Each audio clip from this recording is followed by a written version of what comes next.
ಮಮತೆಯ ಮಡಿಲು, ತ್ಯಾಗದ ಒಡಲು ಆಗಿರುವ ದೈವ ಸ್ವರೂಪಿಯಾದ ಎಲ್ಲ ತಾಯಂದಿರಿಗೆ ವಿಶ್ವ ತಾಯಂದಿರ ದಿನದ ಶುಭಾಶಯಗಳು. ಅಮ್ಮ, ತಾಯಿ, ಮಾತೆ, ಜನನಿ, ಜನ್ಮದಾತೆ, ಇಷ್ಟೊಂದು ಹೆಸರುಗಳು ಅಮ್ಮನಿಗೆ. ದೇಹದ ತುಂಬ ಹರಿಯುವ ರಕ್ತನಾಳಗಳನ್ನ ಕತ್ತರಿಸಿದರೂ ಕಾಣಸಿಗದ ಅಮ್ಮನೆಂಬ ಮಹಾಪುರ ಹರಿಯುತ್ತಿರುವುದಾದ್ರೂ ಎಲ್ಲಿ? ಲೆಕ್ಕವಿಲ್ಲದಷ್ಟು ನೋವನ್ನ ಹೃದಯದೊಳಗೆ ಬಚ್ಚಿಟ್ಟುಕೊಂಡು ತಾಳಿ ಬಾಳಿ ಬದುಕನ್ನ ಕಟ್ಟಿದ ಮಾತೆಯನ್ನ ನೆನೆಯುವುದು ಸದಾಚಾರದ ಸಂಕೇತ. ಮಗುವಿನ ಮೊದಲ ತೊದಲ ನುಡಿ ನೋವು ನಲಿವುಗಳಲ್ಲಿ ನುಡಿಯುವ ಹೊನ್ನುಡಿ, ಹಾಗೂ ಬದುಕಿನ ಕೊನೆಯ ನುಡಿಯಾದ ಅಮ್ಮನ ಮಮತೆಯನ್ನ ನೆನಪಿಸುವ ದಿನವೇ ಮಾತೆಯರ ದಿನ. ಅಮ್ಮನ ತೋಳಿನಲ್ಲಿ ಪ್ರೀತಿಯನ್ನು ಸವಿಯುತ್ತಾ ಸಂತೋಷದಿಂದ ಬೆಳೆಯುವ ಮಗುವಿಗೆ ಸುರಕ್ಷತೆಯ ಸ್ಥಳವಾಗಿ ತಾಯಿ ಎಲ್ಲದರಿಂದ ರಕ್ಷಿಸುವ ಪ್ರೀತಿಯ ದೇವತೆಯಾಗಿದ್ದಾಳೆ.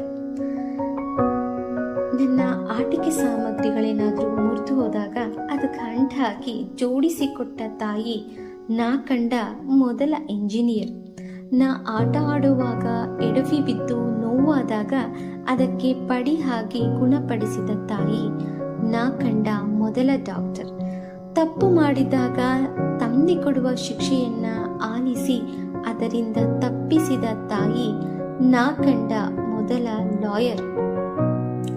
ಎಲ್ಲದಕ್ಕೂ ಮಿಗಿಲಾಗಿ ನಮ್ಮ ಜೀವದ ಸೃಷ್ಟಿಕರ್ತೆ ಆಗಿರುವ ತಾಯಿ ನಮ್ಮೆಲ್ಲರ ಮೊದಲ ಪವರ್. ತಾಯಿ ಬಗ್ಗೆ ಹೇಳಬೇಕು ಅಂದ್ರೆ, ಕಷ್ಟವೇ ಬಂದ್ರು ಸುಖವೇ ಇದ್ರು ನಿನ್ನೊಂದಿಗೆ ಇರುವವಳು ನೆರಳಿನಂತೆ. ನೀ ಓಡಿದರು ನೀ ನಡೆದರು ನಿನ್ನ ಹಿಂದೆಯೇ ಬರುವಳು ಹೆಜ್ಜೆ ಗುರುತಿನಂತೆ. ನಾವೆಷ್ಟೇ ನೋವು ಕೊಟ್ರು ಮತ್ತೆ ನಮ್ಮನ್ನ ಪ್ರೀತಿಸೋ ಜೀವ ಅಂದ್ರೆ ಅದು ತಾಯಿ ಮಾತ್ರ. ಯಾಕಂದ್ರೆ ಅವಳು ನಾವಿನ್ನೂ ಗರ್ಭದಲ್ಲಿರುವಾಗಲೇ ನಿರ್ಧರಿಸಿಕೊಂಡು ಬಿಟ್ಟಿರ್ತಾಳೆ, ನೀನು ಹುಟ್ಟುವಾಗ ಎಷ್ಟೇ ನೋವು ಕೊಟ್ಟರು ನಾನದರ 100 ಪಟ್ಟು ಪ್ರೀತಿ ಕೊಡ್ತೀನಿ ಅಂತ. ಹಾಗೆ ಈ ವಿಶ್ವ ತಾಯಂದಿರ ದಿನ ಹೇಗೆ ಶುರುವಾಯಿತು ಅನ್ನೋದನ್ನ ನಾವಿವತ್ತು ತಿಳ್ಕೊಳ್ಳೋಣ. ಸುಮಾರು 1876ರಲ್ಲಿ ಆಂಡ್ರ್ಯೂಸ್ ಎಂಬುವರು ಚರ್ಚಿನಲ್ಲಿ ಪ್ರಾರ್ಥನೆಯ ವೇಳೆ ಇಡೀ ಮನುಕುಲಕ್ಕೆ ತಾಯಂದಿರ ಕೊಡುಗೆಯನ್ನ ವಿವರಿಸ್ತಾ ಇರ್ತಾರೆ. ಮಾನವೀಯತೆಯ ಪ್ರತಿರೂಪವೆನಿಸಿದ ತಾಯಂದಿರಿಗೆ ಗೌರವ ಸೂಚಿಸಲು